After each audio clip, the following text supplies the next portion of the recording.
नाज़रीन आपको बताएं, कौमी असम्बली का इजलास जारी है जिसमें ख्वाजा आसिफ इज़हार ख्याल कर रहे हैं। आपको बराह रास्त दिखाते हैं। एक कंसेंसस पाया जाता था, लेकिन जब जाके वहां भी यही सिलसिला शुरू हो गया कि हमें मुक्के मारे गए, हमें ये हुआ, हमें ये हुआ, उस सारी की सारी कमेटी का जो है स्पिरिट जो है, मैं समझता हूं कि वहां पे न्यूट्रलाइज हो गई। अगर वो कमेटी जो है ग्रीवियंस कमेटी है, जरूर बनाएं, ग्रीवियंस कमेटी भी बना दें कि जो ग्रीवियंस हो वो, लेकिन उस कमेटी की जो स्पिरिट जो बिलावल साहब ने पेश की थी उसकी वो नफी करते, कल जो कार्रवाई हुई है वो उसकी नफी करती थी। मैंने उधर भी एहतजाज किया और मैं जो है उस कमेटी का हिस्सा नहीं रहना चाहता। मैंने अपनी पार्टी को, मेरी पार्टी की लीडरशिप यहाँ पे बैठी हुई है, वजीर कानून भी बैठे हुए हैं, नायब वजीर आजम बैठे हुए हैं, कि मेरी जगह वहां पे कोई और। ये अपना नैरेटिव बिल्ड करने के लिए कमेटी नहीं बनाई गई हुई, ये इस हाउस का नैरेटिव बिल्ड करने के लिए कमेटी बनाई गई है। इस हाउस की इज्जत और नामूस जो है उसमें मेरा नैरेटिव, पीएमएलएन का नैरेटिव, पीटीआई का नैरेटिव या पीपल्स पार्टी का नैरेटिव जो है वो नहीं। मैं ये इस हाउस के तकद्दस को प्रोटेक्ट करने के लिए, यहां पे कानून साजी को प्रोटेक्ट करने के लिए, इस हाउस के आईनी रोल को प्रोटेक्ट करने के लिए बनाई गई है। एक लंबी दास्तान सुनाई गई जो यहां पे ऑलरेडी फ्लोर पे डिस्कस हो चुकी है और उसकी मजम्मत भी हो चुकी है। मुझे बताइए कि यहां पे जब पार्लियामेंट लॉजेस के अंदर जो एमएनए उठाए गए थे तो क्या हमारा किसी ने साथ दिया था? क्या उसकी मजम्मत हुई थी?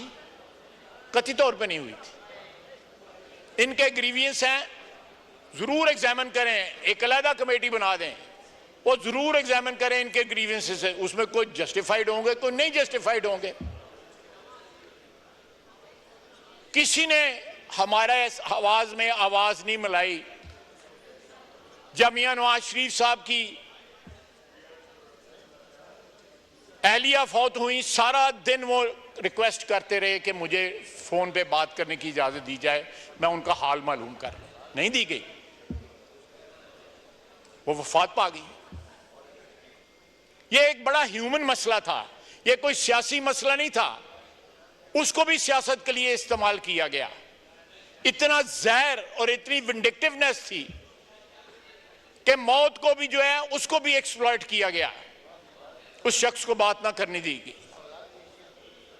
यहां पे गंडापुर साहब ने, चीफ मिनिस्टर पंजाब जो एक बेटी है, एक बहन है, एक मां है, उसके लिए जो अल्फाज इस्तेमाल किए वो सबको पता है, मैं उनको दोहराना भी समझ बुरा।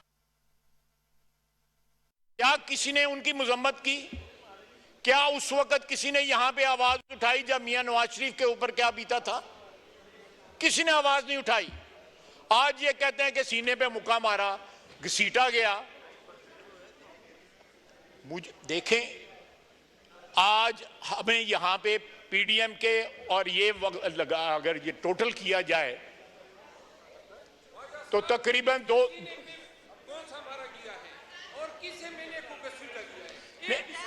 नहीं बिल्कुल सही कह रहा है, मैं इत्तेफाक करता हूं इससे, बिल्कुल इत्तेफाक करता हूं। देखें, अगर पीडीएम की हुकूमत और ये हुकूमत जो है इसका टोटल जो है वो लगाया जाए तो हमें तकरीबन 2 साल हुक्मरानी करते हुए हो गए, उसकी मेहरबानी से, ऊपर वाले की मेहरबानी से। क्या नैब हमने किसी के खिलाफ इस्तेमाल किया है?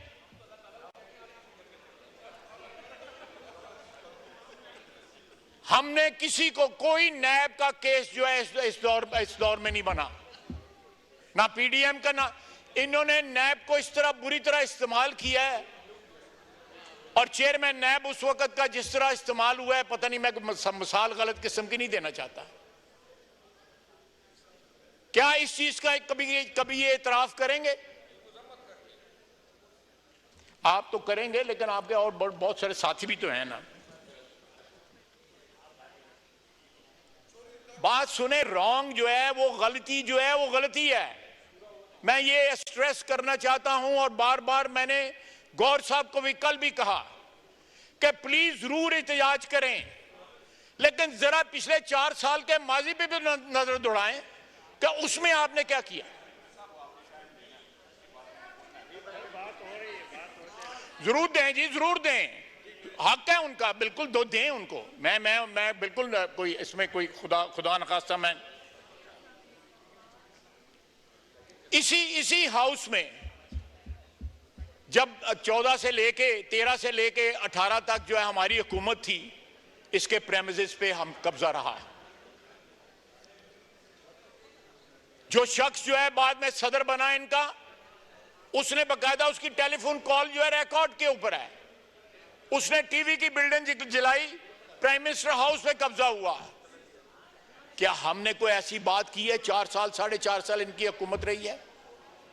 अपने माजी के ऊपर थोड़ी देर के लिए तो नजर दौड़ाएं कि इनका माजी रहा क्या है, इन्होंने अपनी हुक्मरानी में क्या किया है, या जब ये ऑपोजिशन में थे उस वक्त क्या किया है। जनाब डिप्टी स्पीकर, अगर हमने नई रवायात को जन्म देना है तो कम से कम माजी की जो गलतियां उस पर पशेमानी का तो इजहार करना चाहिए। मेरी सिर्फ इतनी दरखास्त है, पशेमानी का तो इजहार करना चाहिए कि इन लोगों ने ज्यादतियां की हुई हैं। आप देखें वजीर आजम, इस वक्त जो वजीर आजम है, पिछली 1.5 साल की हुकूमत में भी वजीर आजम था, उसकी बेटियां अदालतों में जाती रही हैं, इन्होंने उनके ऊपर मुकदमे बनाए। क्या ये सियासत है? ये तो जाती दुश्मनी है। ये दुश्मनियों के बीच वो कल देखें और फिर ये देखें कि यहां पे बड़े बड़े मेरे दोस्त हैं, मैं उनका एहतराम करता रहा हूं, करता रहूंगा। उन्होंने प्राइम मिनिस्टर को कहा कि जी वो बेईमान है, उनका तल्लक है उनसे। मैं गिला जो है फ्लोर पे कर रहा, मैं नाम नहीं ले रहा, वो उनको मैंने कल उनसे गिला किया है। जनाब आला, आज एजेंसियों की बात हो रही है। जलसे के बाद जो है तकरीबन सारी रात जो है, Ejaz Syed is on record, सारी रात गंडापुर जो है यहां पे कोसार में ISI वालों के पास बैठे रहे हैं सारी रात। ये उनसे पूछे तो सही, हम नहीं पूछते, हम नहीं ये जुर्रत करते। यही पूछें कि वहां पे क्या करने गए हुए थे। असद कैसर साहब के घर मीटिंगें होती थी, मैं उन अफसरों के नाम भी बता सकता हूं जो हमारी मीटिंग हो रही थी और बाहर वाले कमरे में बैठे होते थे। सर आज उसी अदारे के खिलाफ बोलते हैं, कल उनके गोद में बैठे हुए थे। सर ये कॉन्ट्रडिक्शंस हमारी सियासत से खत्म होनी चाहिए। अगर हुई हैं तो उनके ऊपर कोई ना कोई इजहार अफसोस करना चाहिए। अगर ये जो कल चेयरमैन बिलावल ने प्रपोजल दिया है, वहां से हम एक नई इब्तिदा करना चाहते हैं, तो कम से कम माजी के ऊपर जो है तासुफ जो है उसका इजहार जरूर होना चाहिए। आप आखिरी रात जो थी जब वोट ऑफ नो कॉन्फिडेंस पास हुआ, इसी जनाब डिप्टी स्पीकर आपकी सीट के से 20 मिनट के अंदर 52 बिल पास हुए। कोई याद है किसी को? और उसके बाद असेंबली डिसॉल्व की गई, याद है किसी को? और अब जो है कानून और कायदा जो है सिखाया जा रहा है। ये बातें जो हैं एक अच्छे स्टार्ट की नहीं है। अगर आपने तलखी कम करनी है, आपने ये एक्रिमनी कम करनी है सियासत के अंदर, तो उसके तरीके भी जो है ना वो हैं, उन तरीकों को इस्तेमाल करें। कल किसी ने कहा कि ईवान कमजोर था जब हम हुक्मरानी यानी PTI हुक्मरानी करते। ईवान कमजोर नहीं था, आपने ईवान जो है एस्टेब्लिशमेंट के पास यरगमाल रखा हुआ था ताकि आपका इक़्तिदार कायम रहे। Two wrongs do not make right, one right. मैं थोड़ा जवाब देना चाहता हूं, जरा कंट्रोल कर लेता हूं। नमाज का टाइम होने वाला है ख्वाजा साहब।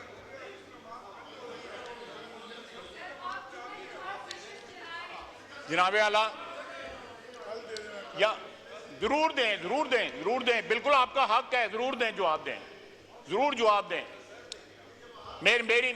मेरी आपसे दरखास्त है कि अगर माजी को डिलीट करना चाहते हैं तो एक दफा माजरत उस पर कर लें जो यहां पे हुआ है, और अगर हमसे कोई गलती हुई है बताएं कि पिछले 1.5 साल में या इसमें क्या क्या आपको क्या विक्टिमाइजेशन हुई है। जो परसों वाकया हुआ है हमने उस पर माजरत कर ली। उस वाकये की कोई कैटेगरी, कोई हमने कोई कंडीशन नहीं लगाई, कोई हमें डिली डेली नहीं किया, कोई ड्रैग नहीं किया। स्पीकर साहब ने कमेटी बनाई, इधर से कमेटी की डिमांड आई, और जो एक्सेस है आपको स्पीकर साहब के पास, हमें तो एक्सेस नहीं थी। ख्वाजा साहब, अब जो आप चाहते हैं मैं ऑनरेबल मेंबरान रह गए हैं वो फिर कल 3 बजे इजलास होने को है, तो वो उसमें उनको सबको मौका मिलेगा। आप वाइंड अप करें प्लीज कि हम जुम्मे की नमाज में शरीक हो सकें। मैं 10 सेकंड 20 सेकंड में वाइंड अप करता हूँ। जनाब डेप्टी स्पीकर, मैं तो उस कमेटी से कल फारग हो गया हूं, लेकिन मैं जो है, जरा मौका दें, आप तो मुझसे अलहदगी में भी बात कर सकते हैं। आपका तो मेरा ताल्लुक है, मैं उस ताल्लुक को रिकॉग्नाइज करता हूं। आप बहुत अच्छे आदमी हैं, ख्वाजा साहब, आपसे बातें करने का ख्वाजा तरह ताला साहब, हो जाता है बंदा। ये वाइंड अप करें प्लीज। मेरी दरखास्त है, आपकी वसातत से यहां बैठे हुए दोस्तों से भी दरखास्त है कि प्लीज, मैं दरखास्त करता हूं कि जो 4 साल में जो कुछ अपोजिशन के साथ हुआ है, नवाज शरीफ से लेके शहबाज शरीफ, उसकी फैमिली, उसके भतीजे भी कैद थे, साद रफीक कैद था, उसके भाई भी कैद थे, शाहिद अब्बासी कैद था। एक आदमी हमारी लीडरशिप में से जो कोई बचा नहीं था जो कैद नहीं था। क्या कोई इस किस्म की बातें रिपीट हुई हैं? जिस तरह हमने तासुफ किया है, इनके साथ जो है खड़े हो गए कंधे से कंधा मिला के, क्या इनमें इतनी जुर्रत है? और दूसरा यह है कि मैं हाथ जोड़ के कहता हूं, और गंडापुर 2 नंबर आदमी है ना, उस पर ट्रस्ट करें, खुदा का वास्ता। वफाकी वज़ीर दिफा ख्वाजा मोहम्मद आसिफ